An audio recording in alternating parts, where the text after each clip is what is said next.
हरियाणा के मुख्यमंत्री कह रहे हैं कि किसानों की ओर से ऐसे जो तरीके अपनाए जा रहे हैं वो सही नहीं है, लेकिन बता दें कि किसानों का आंदोलन भी जारी है और संघर्ष के नए नए तरीके भी किसान रोज अपना रहे हैं। तो टोल आज भी फ्री करवाए जाएंगे हरियाणा के। सीधा रुख करते हैं पंचकुला से मनोज कुमार मेरे सहयोगी जुड़े हैं।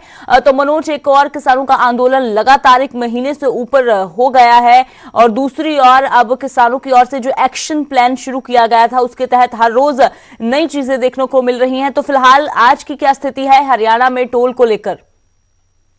जिस तरीके से आंदोलन जो कर रहे हैं किसान, उन्होंने पहले ही ऐलान कर दिया था कि हम टोल प्लाजा फ्री करवाएंगे 3 दिन 25 से 27। तो आज उनके ऐलान का ये दूसरा दिन है और जैसा कि कल हमने देखा कि चाहे वो नेशनल हाईवे नंबर 1 हो दिल्ली और चंडीगढ़ या अंबाला हाईवे, वहां पर तमाम जो टोल प्लाजा थे उनको फ्री किया गया।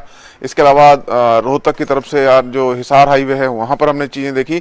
तो आज दूसरा दिन है और किसान अपने फैसले पर पूरी तरीके से अडिग हैं। उनका कहना है कि उनका जो विरोध है उसको तेज करने के लिए तमाम जो एक्टिविटी है वो की जाएंगी, चाहे आमरण माफ कीजिएगा अनशन की बात हो या फिर टोल वाला प्लाजा फ्री करने की बात हो, विधायकों से सांसदों से समर्थन मांगने की बात है। ऐसे तमाम कवायदे हैं जो किसान कर रहे हैं, लेकिन सरकार ने बिल्कुल साफ कर दिया कि अगर टोल प्लाजा फ्री किसान कर रहे हैं तो इससे नुकसान किसका? किसी का भी नुकसान नहीं है, क्योंकि टोल प्लाजा जितने दिन बंद रहेगा वहां टोल नहीं वसूला जाएगा, उतनी समय सीमा उनको हमें बाद में देनी पड़ेगी। क्योंकि एक टोल प्लाजा का समय होता है टोल वसूलने का, और जब तक उनकी पूर्ति नहीं होती राशि की तब तक वो टोल वसूलते रहेंगे। तो इसमें नुकसान सरकार का नहीं है, ना टोल प्लाजा मालिक का है, सिर्फ आम जनता का जो नुकसान है वो होगा, क्योंकि उन्हें लंबे समय तक टोल देना पड़ेगा। जी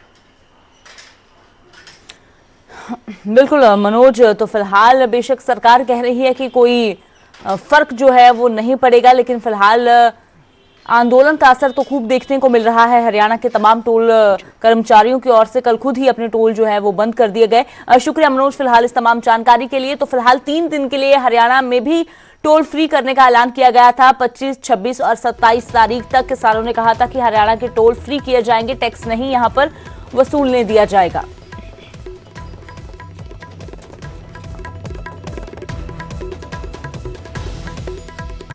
तो वहीं अंबाला में बीजेपी सांसद मनोज तिवारी को किसानों के विरोध का सामना करना पड़ा। मनोज तिवारी निगम चुनाव प्रचार के आखिरी दिन रोड शो के लिए पहुंचे थे। मनोज तिवारी ने बीजेपी मेयर प्रत्याशी वंदना शर्मा के समर्थन में रोड शो किया और जनता से बीजेपी को वोट देने की अपील की। वहीं रोड शो के दौरान कुछ किसानों ने काले झंडे भी दिखाए और सरकार के खिलाफ नारेबाजी भी की। किसानों के मुद्दे पर मनोज तिवारी ने कहा कि कुछ मोदी विरोधी लोग किसानों को गुमराह कर राजनीति कर रहे हैं और जल्द ही किसानों को जो अपनी समस्या का हल होता हुआ नजर आएगा। किसानों के सामने हम नतमस्तक हैं, लेकिन किसानों के पीछे जो मोदी विरोधी लोगों का खेमा है उनको अब देश की जनता पहचान चुकी है। हम बार बार कह रहे हैं, मुझे बताओ आपको दिक्कत क्या है। हम 70 साल से जो परेशानियां किसान को है उसको दूर करने के लिए बिल लाए हैं। हम 3 दिन के अंदर उनके अनाज का भुगतान कराना चाहते हैं। हम 1 महीना के अंदर उनकी कोई समस्या हो दूर करना चाहते हैं। तो ये किसानों को मोहरा बना करके जो मोदी विरोधी खेमा जुट रहा है, हम उसके दबाव में नहीं आने वाले हैं, लेकिन हम किसानों के साथ लगातार बात कर रहे थे, कर रहे हैं और करेंगे। उनको संतुष्ट करके उनके घर में खुशहाली ला करके ही मोदी चैन से बैठेंगे, इतना विश्वास रखें। और अब बात करते हैं पूर्व केंद्रीय मंत्री चौधरी बीरेंद्र सिंह की, जो खुलकर किसानों के समर्थन में आ गए हैं। बीरेंद्र सिंह ने कहा कि सरकार को किसानों को नाराज नहीं करना चाहिए और उनके हक की बात करनी चाहिए। किसानों को भी समाधान की तरफ कदम बढ़ाने चाहिए, यह कहा बीरेंद्र सिंह ने।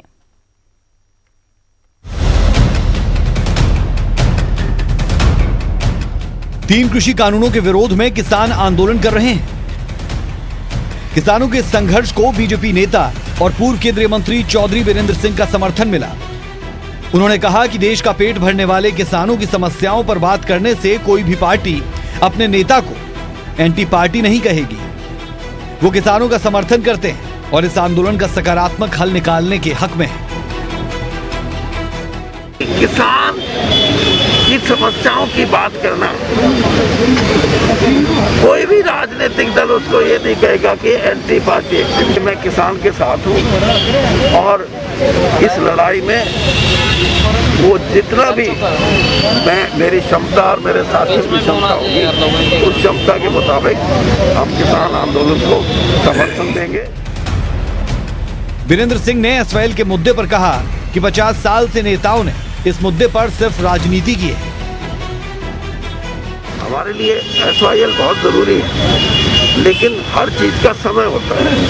आज जब किसान अपनी लड़ाई लड़ रहा है तो मेरा अपना ये मानना है कि ये समाधान तो अगर हम बैठ के करें, और मैं तो ऑन रिकॉर्ड ये कहता था कि पंजाब के भाई और हरियाणा के भाई आपस में बैठ के करें तो सब समाधान हो सकता है। वीरेंद्र सिंह हिसार में सर छोटू राम विचार मंच के बैनर तले किसान आंदोलन के समर्थन में छोटू राम चौक पर आयोजित एक दिवसीय धरने में शामिल होने आए थे और इनके यूं खुलकर किसानों के हक में बात करने पर देखना यह होगा कि पार्टी की क्या प्रतिक्रिया होती है। संदीप सैनी, न्यूज 18 हिसार। और अब बात करते हैं पहाड़ों की। क्रिसमस के बाद अब न्यू ईयर का जश्न मनाने के लिए बड़ी तादाद में पर्यटक मनाली पहुंच रहे हैं। इससे पर्यटन कारोबार में तेजी आई है और एक तरफ बर्फबारी से जहां सैलानी खुश हैं, वहीं पर्यटन कारोबारी की भी चांदी हो गई है। कोरोना काल में लंबे वक्त से पर्यटन कारोबार ठप पड़ा हुआ था, हालांकि धीरे धीरे कारोबार पटरी पर लौट रहा है। वहीं बर्फबारी से घाटी में ठंड काफी बढ़ चुकी है और कई जगह तो तापमान माइनस में चल रहा है। इसके बावजूद पर्यटकों का जोश ठंडा नहीं हो रहा। तो क्रिसमस मनाने के लिए पहुंचे थे पर्यटक और उसके बाद अब न्यू ईयर की तैयारी हो गई है। न्यू ईयर का जश्न मनाने के लिए पर्यटक पहुंच रहे हैं, चाहे शिमला हो या फिर मनाली हो, बड़ी तादाद में पर्यटक यहां पर पहुंच रहे हैं। हालांकि कुछ पाबंदियां जरूर लगाई गई हैं कोरोना काल को देखते हुए, लेकिन उन पाबंदियों के बीच में भी जो पर्यटक हैं वो पहुंच रहे हैं। तो सीधा रुख करते हैं, रणबीर सिंह मेरे सहयोगी शिमला से जुड़े हैं और मनाली से सचिन शर्मा। तो पहले शिमला का हाल जान लेते हैं। रणबीर, क्रिसमस के बाद अब न्यू ईयर के जश्न की तैयारी हो रही है, फिलहाल कैसी रौनक देखने को मिल रही है, मौसम का मिजाज कैसा है और क्या आने वाले दिनों में बर्फबारी की संभावना है? जी हाँ, देखिए जिस तरह से न्यू ईयर और क्रिसमस जो है हमेशा शिमला में जो है खास रहता है, उसका नज़ारा पिछले कल देखने को भी मिला। बहुत भीड़ यहाँ पर थी और जो ज्यादातर होटल है उनमें एडवांस बुकिंग हो चुकी है। ये बताया गया है पर्यटन विभाग की तरफ से कि 90% से ज्यादा होटल में जो है ऑक्यूपेंसी है और पूरी तरह से जो है राजधानी शिमला तैयार है। कोरोना चल रहा है लेकिन इसका असर भी जो है देखने को नहीं मिल रहा है। भारी तादाद में पर्यटक यहाँ पर पहुंचे हैं। जहां तक मौसम की मिजाज की बात है, कल यानी 27 और 28 दिसंबर को जो ये पूर्वानुमान है कि 27 को जहां प्रदेश भर में बारिश होगी और 28 को जो है जो ऊंचाई वाले स्थान है, जाहिर सी बात है जिसमें पर्यटन स्थल आते हैं, शिमला है, मनाली है, यहाँ पर जो है बर्फबारी होने की संभावना है। तो कुल मिलाकर जो है जश्न की जहां तक बात है उस लिहाज से यहाँ पर पूरी तरह से तैयारियां हैं। चाहे मौसम की बात करें और यहाँ पर एक बात ये भी है कि पाबंदियां बहुत ज्यादा है। रात को जिस तरह से पार्टियां होती हैं, शिमला में भी जो है नाइट कर्फ्यू लागू है, हालांकि रात को 10 बजे से सुबह के 6 बजे तक है और कुल्लू में भी जो है कर्फ्यू लागू है। लेकिन यहाँ पर कुल मिलाकर देखा जाए तो जश्न की तैयारियां जो है लगभग पूरी है और जिस तरह से नजारा देखने को मिल रहे हैं, भारी तादाद यहाँ पर है और यहाँ पर पर्यटक जो है लगातार आ रहे हैं। और न केवल इस मौसम की अगर हम बात करें, इससे न केवल पर्यटन कारोबारी बल्कि जो किसान बागवान है उन्हें भी राहत की उम्मीद है, जो पूर्वानुमान जो है मौसम विभाग ने जारी किया है। जी अमृत।